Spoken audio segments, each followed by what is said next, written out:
All right, you guys, for day 7, we're going to pick up right where we left off in day 6.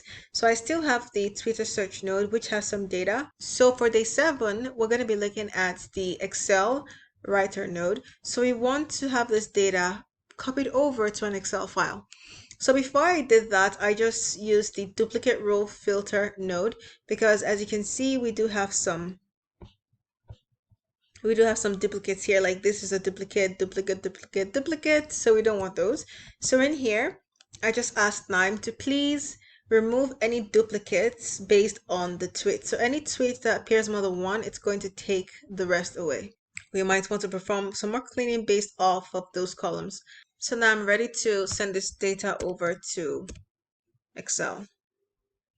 So I've searched for Excel and the Excel writer node has shown up, and that's what we need to use. Specify where we want to write this file. I'm going to have it stored on my local file system, and I'm going to browse and have it saved in my documents. I'm going to call it MSFT September 7th tweets. If this file exists, what should it do? I'm going to have it overwrite if it exists. But if you don't want to overwrite something, then you want to have it fail. You can also append it as well. You can give the sheet a name. I'm going to call it tweets. And you can decide to write the row keys and the column headers. Column headers I always write, row keys I usually never write. If you want to replace the missing values by something, you can do that in here. And you can also specify if you want it to be portrait or landscape mode. And auto sizing the columns is very, very important because you want things to be visible and look nice and neat. So you can check the auto size columns. And finally, you can open the file after it's finished executing so that you can see your data straight away and you don't have to go look for it.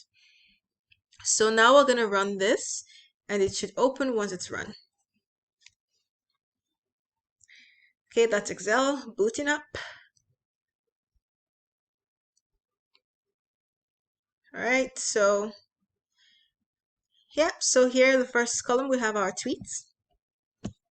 And if we scroll, we have our tweet ID, our time, how many times it was favorited, retweeted, the longitude, latitude it was sent from, the country it was sent from, the user, and then you have the user screen name. So this is like their handle, and then you have the username.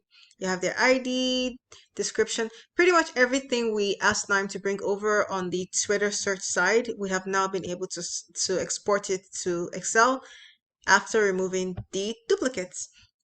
And that's day 7, you guys. I hope you found this fun, and I'll see you in day 8. Thank you. Goodbye.